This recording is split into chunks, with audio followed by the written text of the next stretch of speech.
Hi, Michelle here. So, things happen for a reason. There's always a reason that things happen. The thing is, when life happens, it's not always fluffy clouds and hunky-dory, is it? And sometimes things can be really inconvenient when they happen. For example, we are still in Florida. Now it's Thursday and it's about 5 p.m. We were supposed to fly out at 11:55 this morning, but our flight was cancelled until tomorrow because of the hurricane Helena. Oh yeah. I must admit, I am from Denmark and we're in Florida, and it's about, straight line is about 8 hours flight, and with an overlay it's about 15 hours. So I feel a little bit far away from my home and my cats. So sitting here in the States and getting the email, your flight is cancelled, I went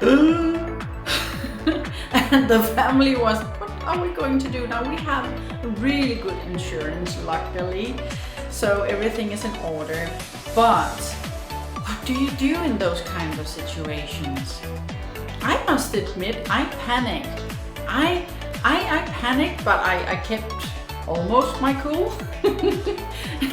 And where I've told you in some of the other videos that we are 4 different people in our family, my son, my daughter, my husband and I. We were like a team. Now my husband and my son, they went downstairs to check if they had a room because we were booked today. So we needed to find out where we were going to stay until tomorrow. They went down. My daughter and I, we stayed up and called the insurance company, start packing. You know, we were a team. So everything worked out perfectly, and everything happens, it really happens for a reason. So our extra day here, we got the personnel in our hotel, Sunder Hotel in Florida.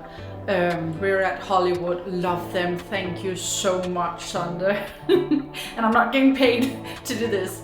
They didn't have any more rooms available to 4 people, but we got 2 rooms, wonderful rooms, king-size beds, and everything in order, and before normal time, so we could check in early also without extra charge at all.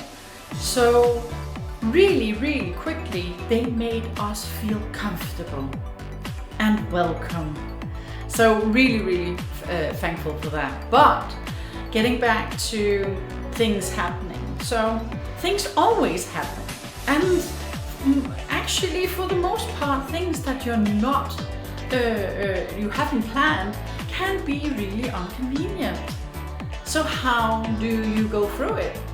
Well, it's not about, there's this great expression, life is 5% what happened and 95% how you react to it. So you can get a lot out of life, and you can get a lot of positive out of life, or you can react in a different way and get a lot of negative out of your life. So how do you react most of the time? I am constantly exercising, I was going to say, practicing living. I'm not perfect, so sometimes I react a little more, and I must admit this morning I felt really long from home.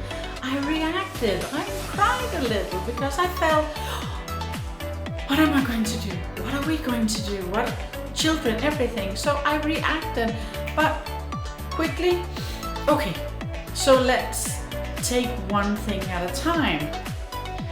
So how do you react? How do you cope with unexpected things? And could you do it differently? Or do you practice it doing differently? Do you have a routine, or do you have something in your head that you think about when something unexpected happens? Is it like this too shall pass, or everything happens for a reason? Because I heard that from some of the personnel. Loved it. Also saying it's always a reason for everything, and yeah, there is. So I would love to hear your comment, see your comment downstairs here. So, and remember, we are human beings, you and I, aren't we? So it is perfectly fine to react to situations. If the situation is fearful, your body will feel fear. We're not robots. If it's sad, it's okay to feel sad. And if it's happy, it's okay to feel happiness. Because you can't feel one without the other, right? It's like yin and yang. So that was one for today. So take care, stay safe, and remember, we are human beings. And if no one told you today, I love you. Take care, stay safe.